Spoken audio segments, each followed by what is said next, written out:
as a guest to be admitted? I can see that. Kyle probably has full control over the meeting, Okay. So I just could you see if you can let Connie in, Kyle? We can't let it's the same problem like we had with Marco. For some reason, we can't come in. It won't allow her in. Okay. If anyone could get hold of Connie, is there a way she could dial in?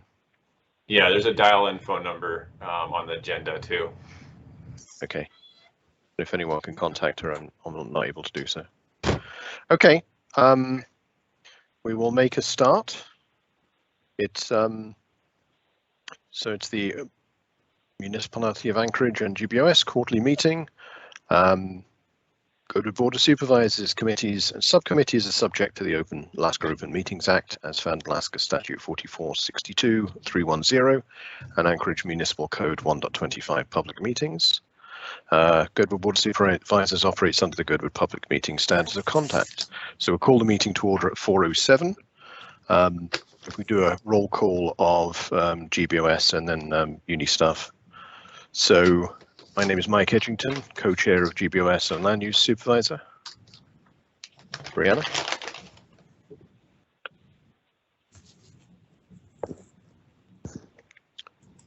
Roll call, Brianna.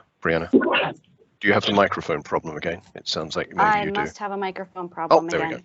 We go. Can you hear me? Yes, we can. Okay. Brianna Sullivan, Parks and Recreations and Cemetery Supervisor and co-chair GBOS. Thank you. Jennifer. I'm Jennifer Wingard, Public Safety Supervisor. Thank you. And Guy? Guy Wade, Fire Department Supervisor. Thank you. And now if we can go through Muni staff. So Amy? Thank you. Amy DeBosky, Municipal Manager. Thank you. And anybody else who wishes to identify themselves as Muni staff? Kyle Kelly, Girdwood Service Area Manager. Or elected representatives, I guess. Yeah. Amanda Sassy, Road Supervisor. Oh, sorry. Apologies, Amanda, I didn't see you there.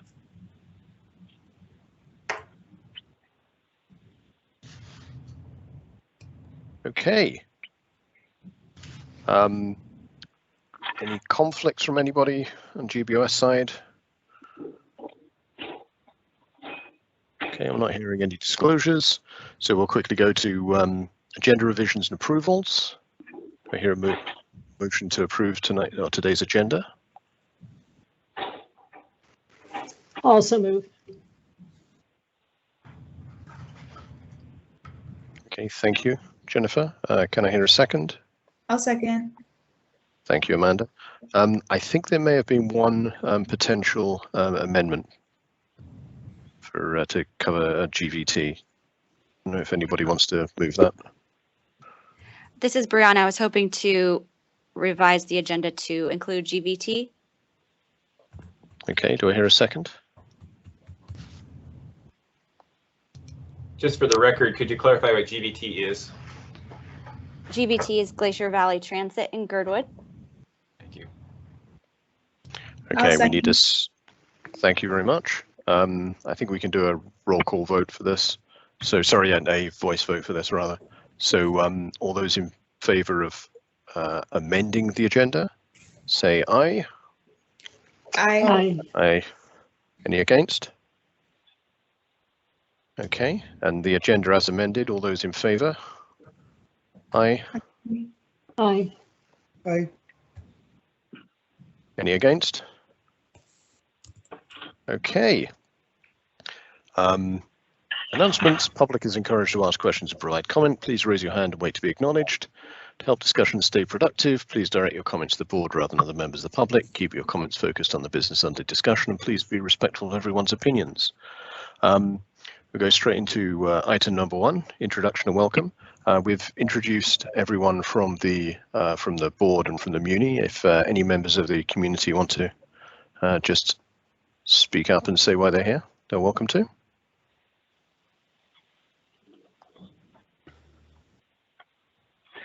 Tommy, my name is. Please go ahead. Please go ahead, Tommy.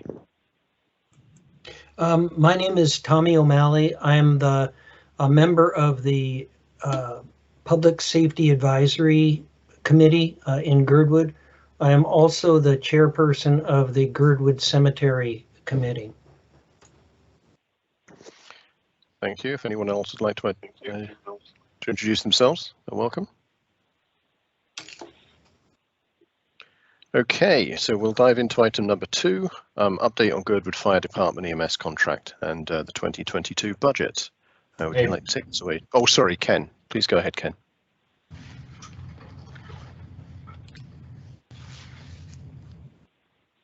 Ken, did you want to introduce yourself? We are on mute, I think.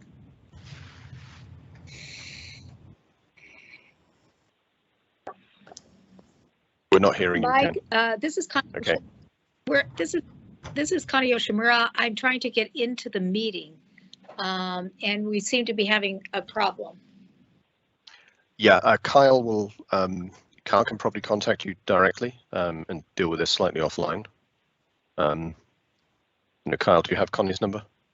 No, Connie, could we get your, or what number are you calling from right now? I'm calling from 907-312-3033. Okay. But we have a request on the computer to go in as well. No, I see that. We keep trying to let you in, but for some reason you aren't being let in. Are you working through Chrome to try to get in, or you're using through the program, the Teams program? Firefox.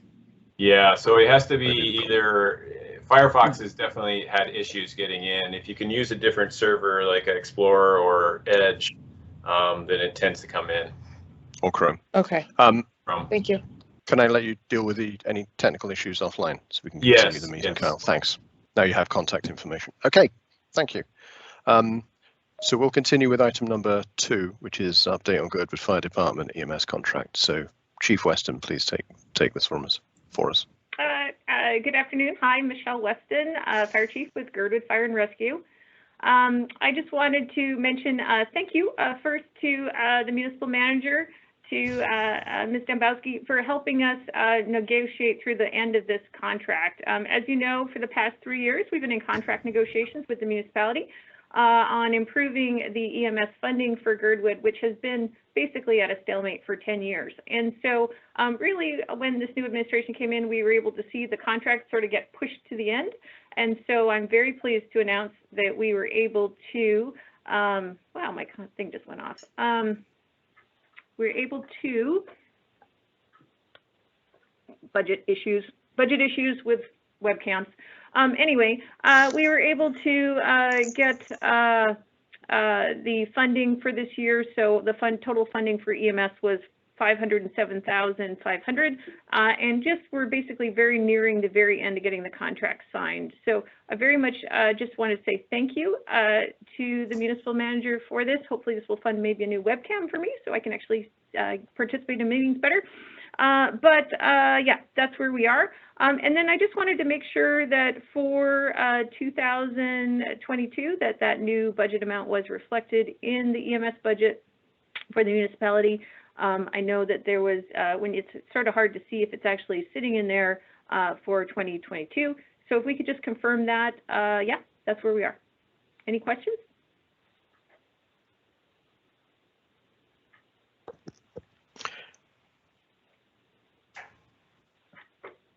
Did you cover the status of the general fire contract as well? It's all one contract.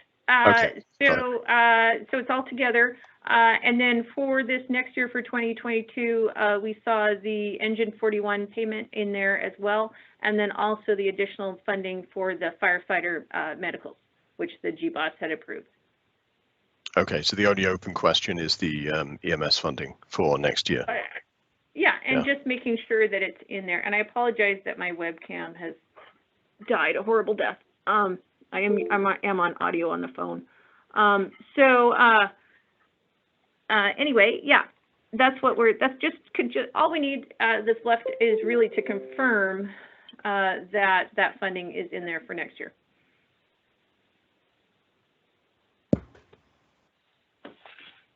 Can anyone from the administration give us an update or provide some information on that?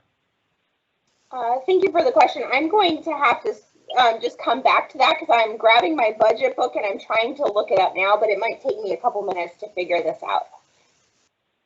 Okay, thank you.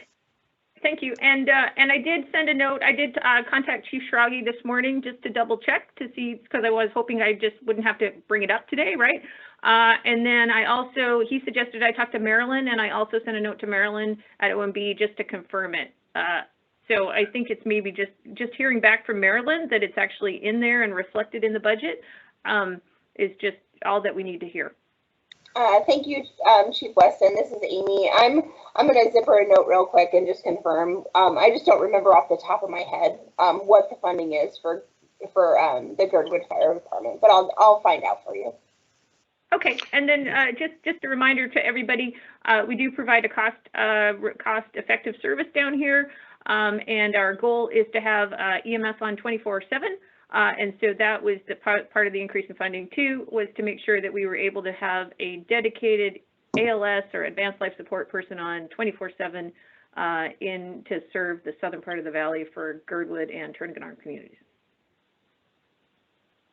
Thank you. I think in the past, I don't think the budget has always been that clear about how EMS money is spent across the different parts across the other services outside of AFD. And there's definitely no information I could find this year. So again, I think the lack of that clarity has probably caused some of the problems we've had in the past.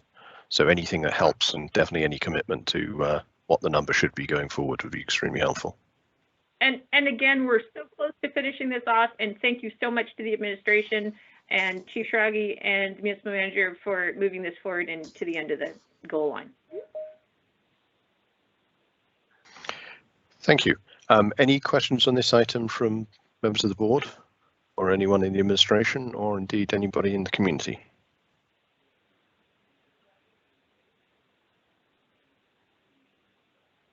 Okay, I'll move on to item number 3. GBOS requests an update regarding the 5% MOA area alcohol tax program, specifically with regard to the implementation of services for, I think, the services which are under alcohol tax. So that's things like mobile intervention team potentially and crisis intervention team. But I think I'll hand this over to Tommy to start with, who's done some background research on this. And I think also Assembly Member Weddleton probably has some details as well. Can I defer to Ken Wah, who is the Sure. Chairperson of the Public Safety Advisory Committee? I can add to if asked. Okay, great. Ken, we weren't able to hear you before. Are you able to come off mute for us now?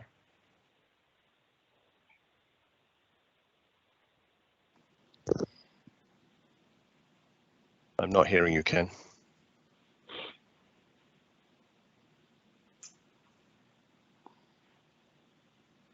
While we're having technical difficulties with Ken's line, could you go ahead, Tommy? Yes. I was appointed to the Public Safety Advisory Committee by the Girdwood Board of Supervisors in September. And on the committee, I was tasked with finding out about the 5% alcohol tax, where the money is going, what it's being spent on, and also to find out what the issues or needs are in the community that might be addressed with funds from the alcohol tax. And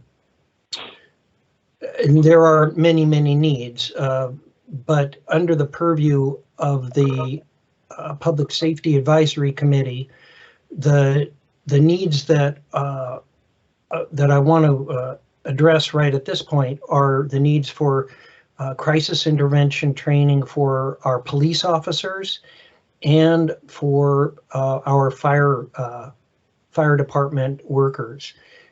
These are the people who are on the front lines, the first responders to domestic violence, drug and alcohol abuse, overdoses, and behaviors associated with mental illness in the community.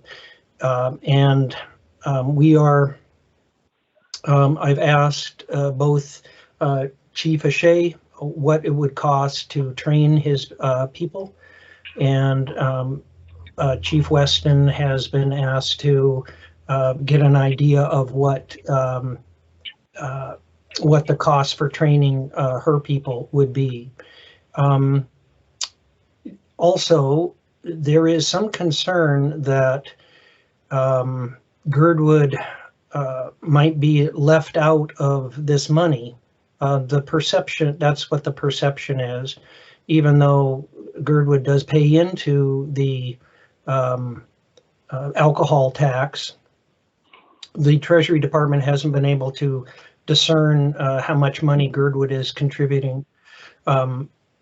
But the money has recently been transferred to the Anchorage Police Department, and the Treasury Department and the Finance Department were not aware that Girdwood is not in the Anchorage Police Service area. So because of our geographic isolation, and because Anchorage services are at least an hour away, we feel like we need to have the attention given to Girdwood so that maybe if there's a better grant writer in Anchorage, they would get the money and we would be left without services. We certainly have issues that are covered by the ordinance, by the alcohol tax ordinance. I see Kenwa is raising his hand. Hi, Ken. Are you back with us? Sort of. I couldn't unmute my computer, but now I'm phoning in. So Excellent. I think just Thanks, Ken. quickly Please to go ahead. add what.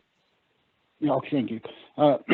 Just to add to thought to what Tommy was saying, and certainly I'll let him finish up because he's done the most research on this. Our concern from the Public Safety Committee is that, and I sent an email out to GBOS and other folks. Our concern is that if a person is transported to Anchorage under this sort of mental health capacity under Title 47 or what have you, that it takes a responder away from Girdwood. We don't have a backup. AFD does send ambulances out to sort of back up the fire department, but no such program exists for the police department. So really the big issue for us at this point is that we feel there needs to be some accommodation, particularly if this has all been transferred to APD. The question arises for us, is EPD going to take care of those transports, or do we just merely bite the bullet and go without service?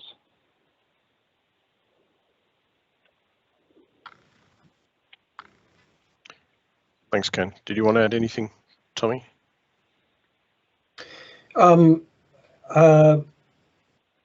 Just that our police department is comprised of a lot of new officers that are just out of the academy.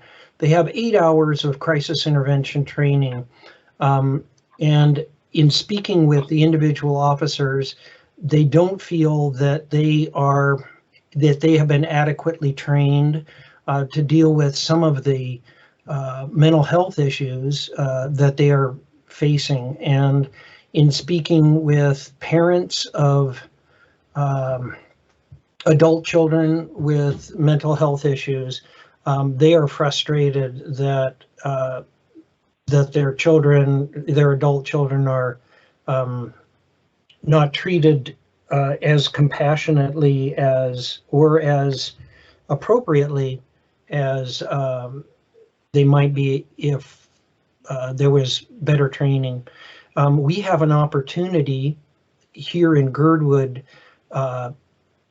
to to do what they want to do in the rest of the United States. That is to have appropriate policing, protective policing, rather than strictly law enforcement. And I believe that with some of the alcohol tax money that could be devoted for crisis intervention training, that we would be doing a service for our population here, because we have domestic violence happening here, drug and alcohol misuse, mental illness, homelessness, that needs to be addressed right here in Girdwood.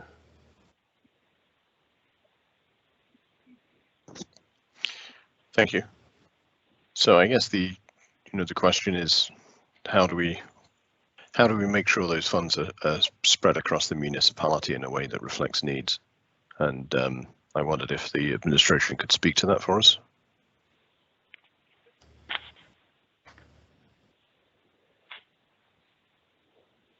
Thank you for the question. This is Amy Domboski, Municipal Manager.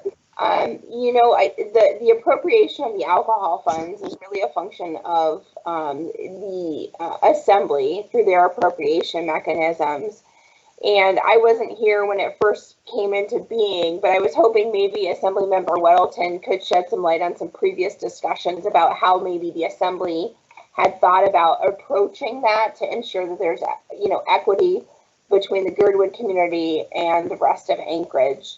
It's just not a conversation that I've heard the Assembly discuss, so I don't feel like I can quite weigh in fully on that yet.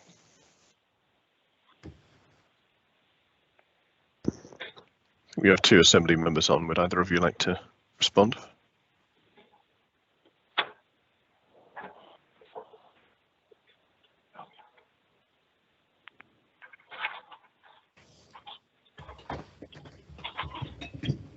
Seems like the day of technical difficulties.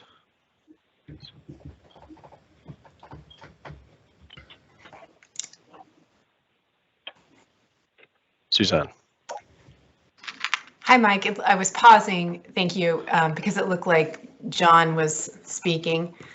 And thank you for your work, Tommy. I know you've been trying to run this down. We had some conversations over email about trying to get the information in terms of how Girdwood would also benefit from the revenue from the alcohol tax proceeds. And I have to be honest, in our conversations about appropriations, there was discussion about distributing the benefits, like, for example, with the early childhood education grants.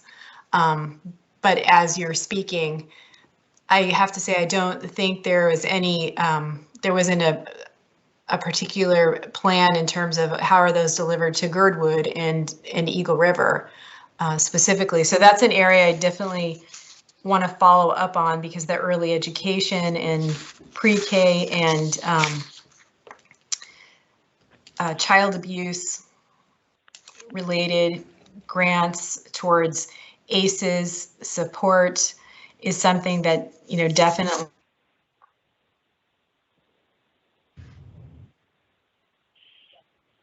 I think we lost you, Suzanne, there. Shoot, I don't know why that happened.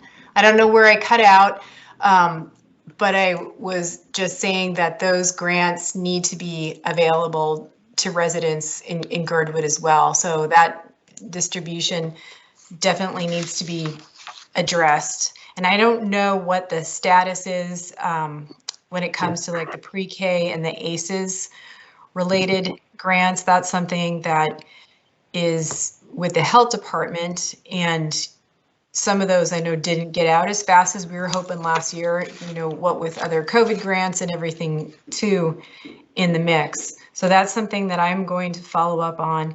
As far as, when it comes to the public safety piece, it definitely seems that that's certainly Girdwood is unique with the contract for police services. And I know this, I just think that's another area too that we need to follow up, keeping in mind that we're still in the very early stages of utilizing the revenue. So I would say, hopefully, if there's been an imbalance, it hasn't been too great because a lot of the revenue and the grants haven't gone out yet, and it's an opportunity definitely to take a look and correct anything.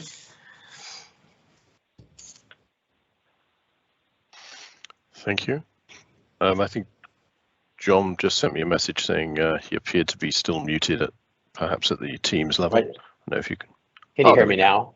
We can. I got all kinds of technology now. I got 2 computers and now I'm on my phone, my smartphone. But I would agree with Suzanne, and I think Amy, if there between now and when we get to budget amendments or whatever, maybe give us some thoughts on how we could word something so that just to be sure that it's institutionalized, that Whittier Police Department and Girdwood Fire Department could have some training.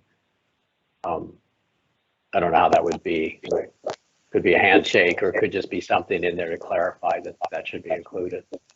I think that's a great idea. Thank you, John.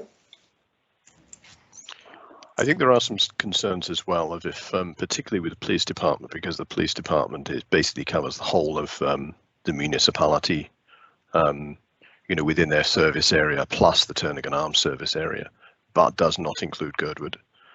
If they're responsible for, if some of this funding is moved into a PD, there's a much higher risk of Girdwood being sort of, lost in the mix. So I think that's an area we should pay particular attention to. Tommy and then Michelle. I wonder if there's been someone in the mayor's office that's been assigned to administrate this grant. It says that's one question, if there is somebody, because I haven't been able to find out anybody that's taken responsibility for administrating this grant money or giving out information about it. Also, in the ordinance that the alcohol tax is in, it requires the mayor's office to make a report on expenditures and how much money has been taken in by this alcohol tax within 120 days of the end of the fiscal year. So if that hasn't happened, then that's wanting.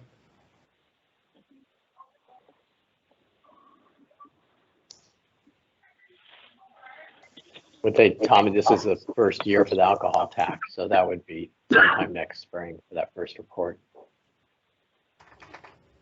But I do understand that some money has been allocated to the health department, and I want to just find out, how the money is going to be distributed or apportioned. Is there a plan? I think that question is for me. This is Amy. Thank you for the question. Turn my camera so you can see me. So with respect to the reporting, I have had discussions with members of the administration about those reporting requirements, and I know they are starting to put that together, so that reporting will happen. And as far as plans for alcohol tax distribution, there are plans for putting that together. I had sent to the Assembly a while back some documents, Suzanne and John, you might remember, of how the health department went through their process of deciding who got the grants and their plan for their 2022 process to go through that. So there is a discussion in the previous administration how they were going to go about doing that. And my understanding is the health department is effectively utilizing the same strategy for reaching out to community partners and, going through their process. It hasn't happened yet. They're not through that process yet, but they will be engaging in it. And I think it'll be widely publicized, as they start developing programs for the utilization of the alcohol tax.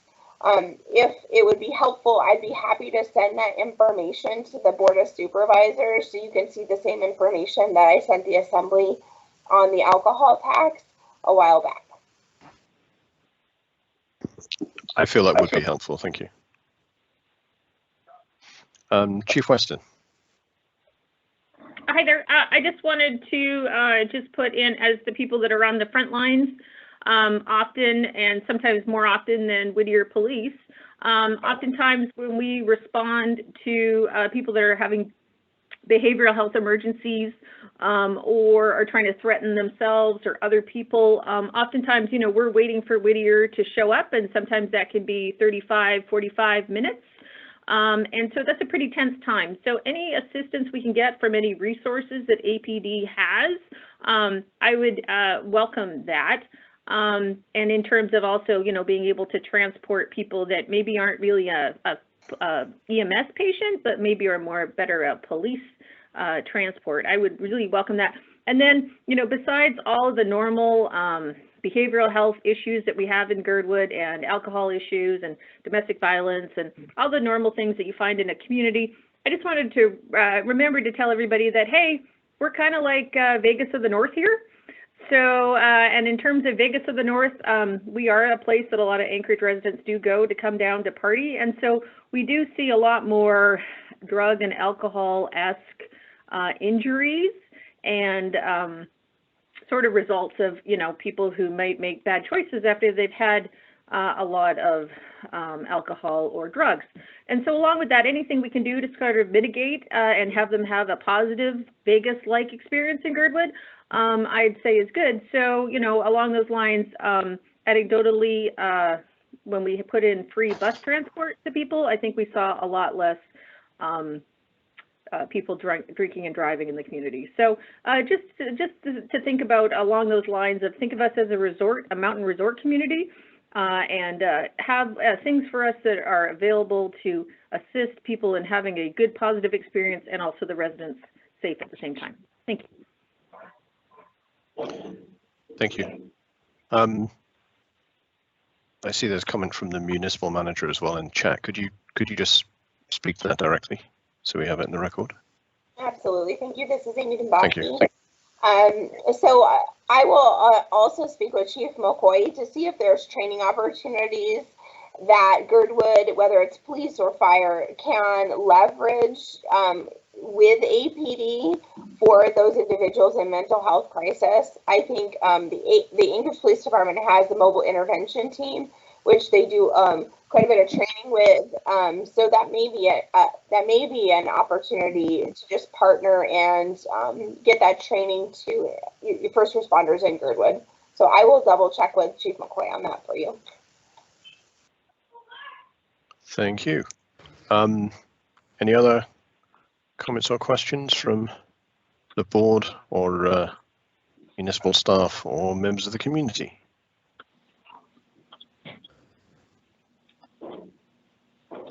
Okay, Brianna. Please go ahead, Brianna. We're not able to hear you, or I'm not able to hear you. I can't be heard. There we go. Oh, Can hear you now. okay. I think Tommy and Chief Weston did a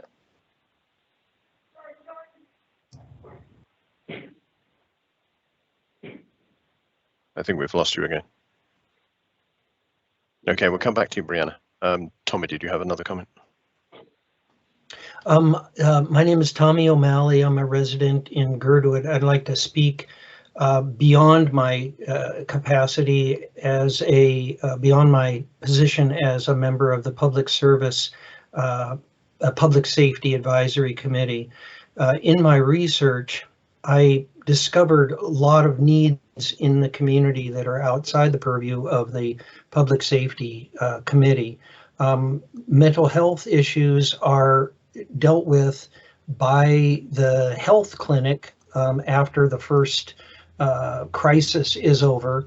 The problem is that for ongoing therapeutic support for people with mental illnesses, They often have to go to town. We don't have in Girdwood the capacity to meet all the people's needs down here. Just as example, if you have a food eating disorder, there's no one in Girdwood that can provide treatment. There are 7 or 8 in Anchorage.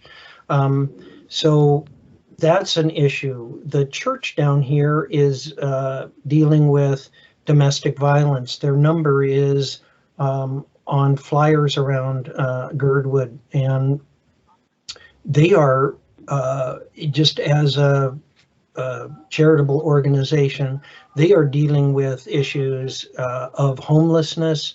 They run the food bank for people that are food insecure. They're dealing with drug and alcohol issues. And so while I first reported on our first responders issues and the need to the needs in the community that might be served by an alcohol tax, there are other issues in Girdwood that need to be met, and I hope that these issues can be dealt with. Thank you.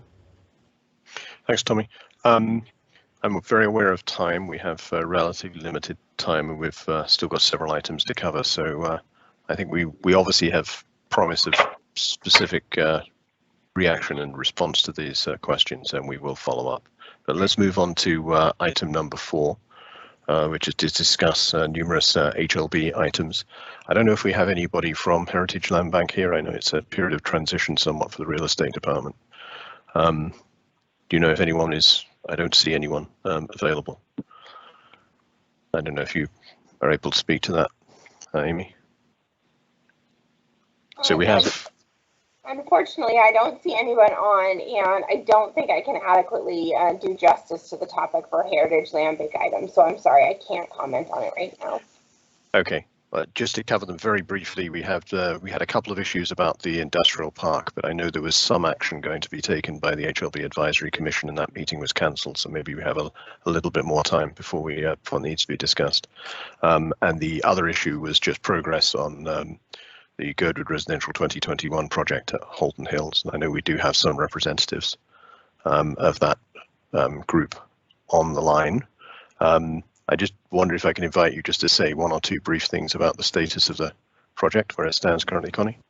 Well, I would be happy to do that. You know, according to the RFP, this is a public-private partnership between us and as private developers and the Heritage Land Bank. So it is a process that we're going through in the negotiation for the terms of that private-public partnership.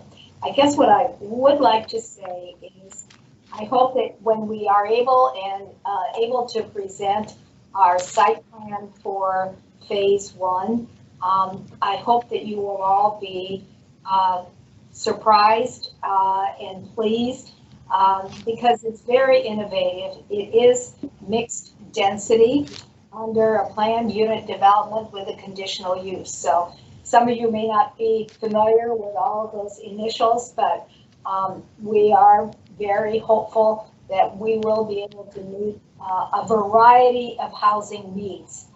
We're very well aware that there is a wide variety of housing needs, in not just $1 million homes.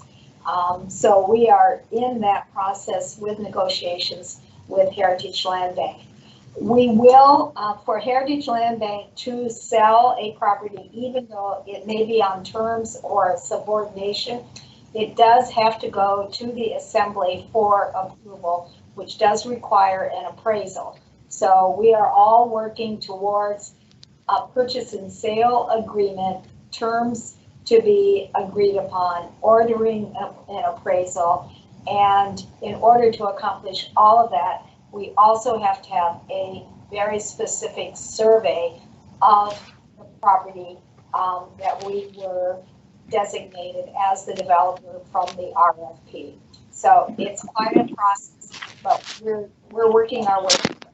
thank you very much for your patience. Thank you very much, Connie. Do you have any sense of when you'd be able to start presenting a little bit more detail to the public and to the community? There's obviously a lot of interest.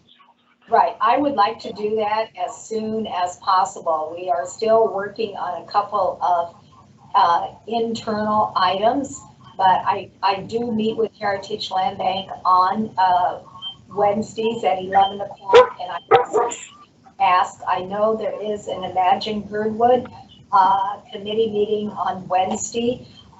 We've all been working under an NDA, and it has definitely become more flexible. We are ready to present phase 1. Yes. Okay, I think everyone looks forward to that. Thank you. Thank you. Any other questions from the board or the admin?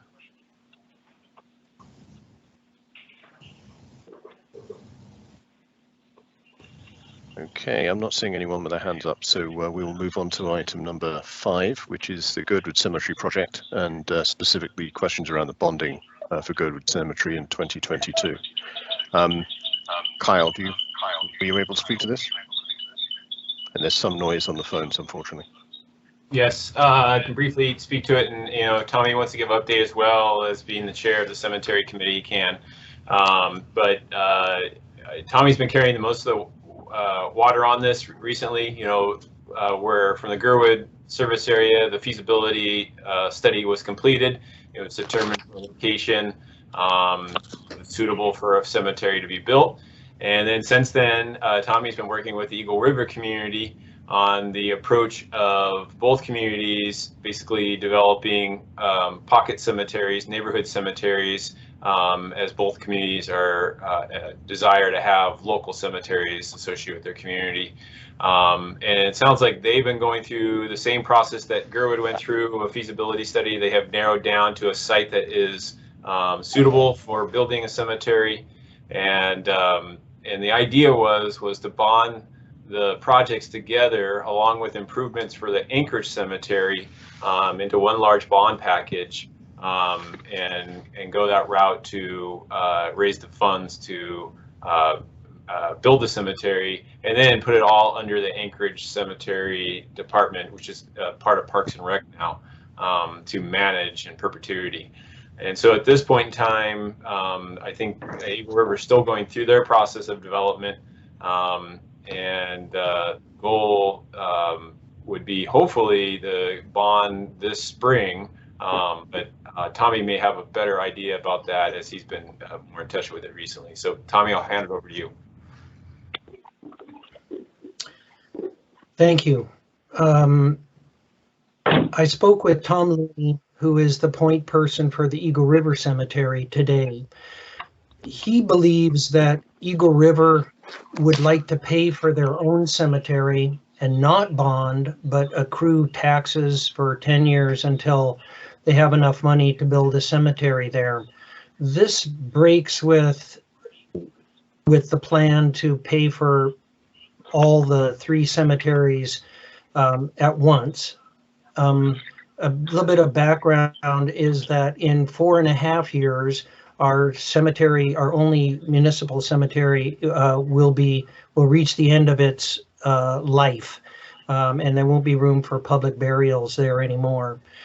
So there's a little bit of an imperative to have cemeteries built in Anchorage. Cemeteries like libraries and sewer are an area-wide function, and perhaps the Eagle River people in Eagle River don't understand that a cemetery that's run by the city is open to everyone, and that I think they'd be willing to pay for it themselves, but all of Anchorage would be paying for this bond that we propose. I'm a little bit frustrated with the delay. I told Tom that to please get back to me by the middle of November on the decision of whether he wants to work on levying a tax in Eagle River to pay for the design and build before we go to a tax, before we go to a bond proposal. I'm a little bit stymied. We've been ready to go. The Anchorage part is that their part of the bond will be for design and build, for upgrading their offices, building some new columbariums and interior columbariums, but they don't have a cost estimate that would be taken out of the bond money. Eagle River has a different way of doing things. I hope they can figure it out. As it is right now, we will have to hold off on a bond proposal for April.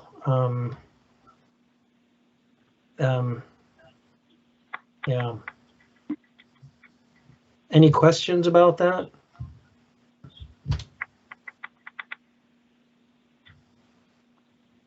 I don't know whether Tom Looney's.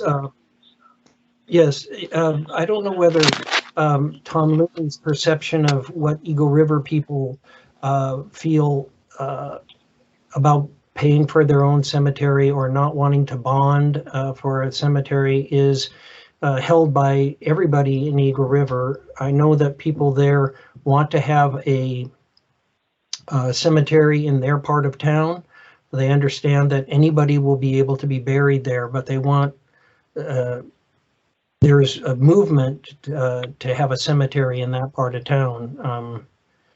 It's just taking time, an eternity,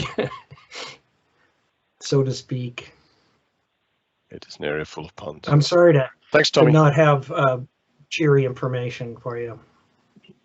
Thanks, Tommy. So it sounds like we really do want to, from our perspective, we really want it to be all parts of the municipality. Yes, Understood. because the municipality will be managing it because governments, there are federal laws that require managing cemeteries in perpetuity, and that's a governmental function. And Anchorage already has that function. So, the municipality is already serving that function. And the need is there. I'm hoping that eventually Eagle River will figure out the best route for them. Okay, thank you. Any other questions from the board or administration or members of the public? Okay, I'm not seeing any questions, so we will move on to our last agenda item, which is item number 6, not on the agenda, which is funding for Girdwood Valley Transit. I don't know if anyone wants to speak directly to that. If not, I can probably say a few words. Yeah, my name is Derek Brewer. I'm on the phone, so I can't see anybody's hands up, so hopefully I'm not jumping in front of anyone. No, that's good. Go ahead, please. Oh, thank you very much. Yeah, currently I serve as the vice president, for those of you who don't know me, for the Girdwood Valley Transit Authority. And it's just come to our attention that there's been some a proposal to cut about $20,000 from this from our bus service, and the idea is to reallocate those dollars into Anchorage bus stops for maintenance and improvements and all that. And, we understand that that it's getting harder and harder to raise dollars, and our municipal budgets are always difficult. I don't care where we are, when we are. But the Girdwood community and its riderships, we don't believe that this redirecting of these funds to the Anchorage Bowl is really the best use of those funds. And I just want to share some figures that I think help make our point. Prior to the COVID outbreak, our 5-year ridership averaged over 82,600 people annually. And during this last year, during this COVID pandemic, we transported over 26,000 riders, 14,000 of which were local residents.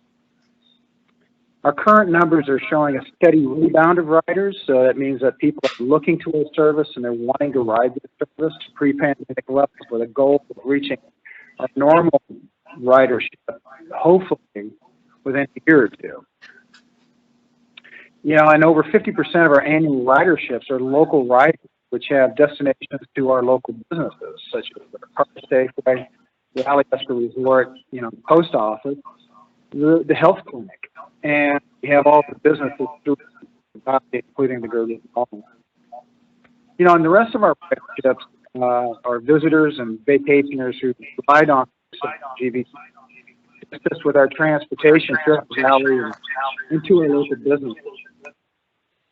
We also know that the GVTA provides to our community safe, reliable transportation to the people who need it, the most, which are senior citizens, of which we have quite a few. Our average citizens and community members that have physical limitations. We've got school-age kids who ride our bus, and it was brought up earlier, I think, by Tommy, is we have adults who need transportation, who've been, enjoying our restaurants and our bars, but may have overindulged.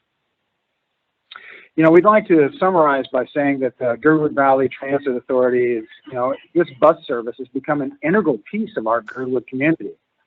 And, due to our geographical isolation, we just don't see that we have other alternatives or substitutes if this goes away.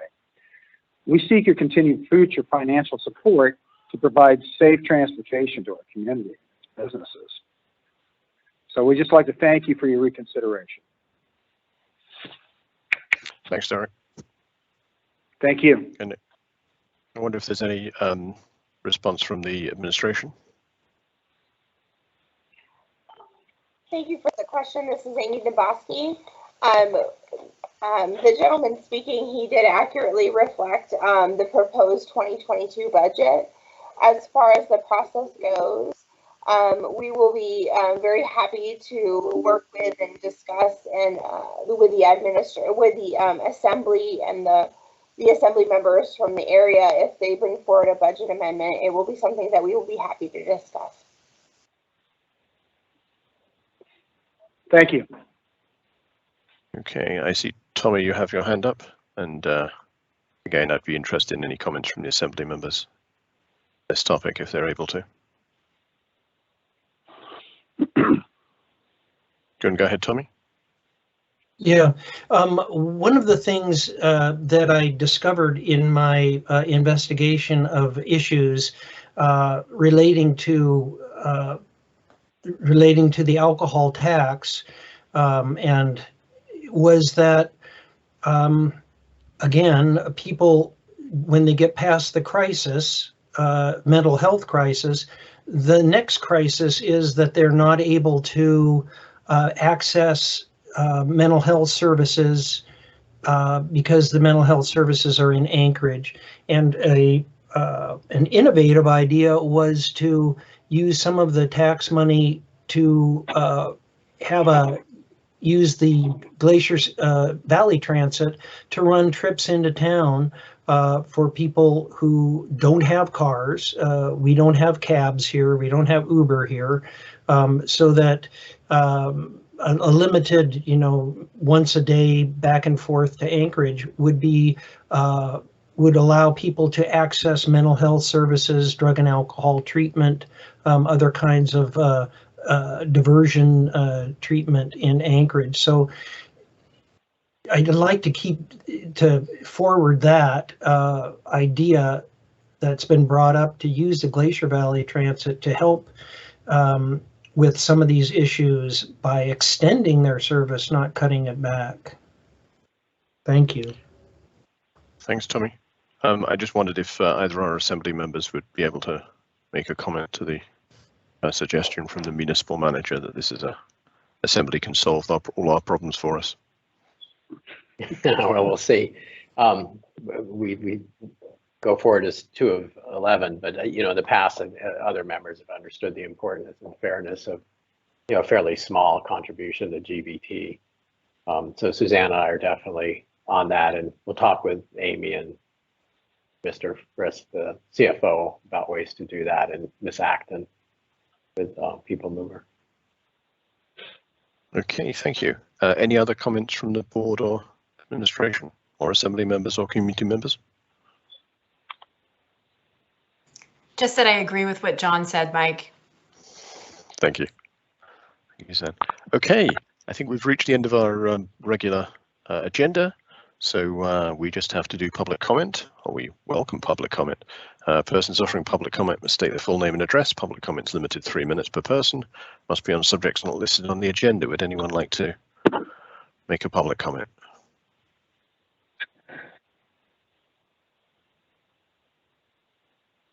Okay, I'm not seeing anyone or hearing anyone. So we will move on to adjourn. Thank you, everybody. Thanks, everyone. Just need a motion to adjourn. Yep. So formally a motion to adjourn. Would someone like to move? I'll move. Thank you. Thank you, everybody. Have a good day. Thank you. Bye.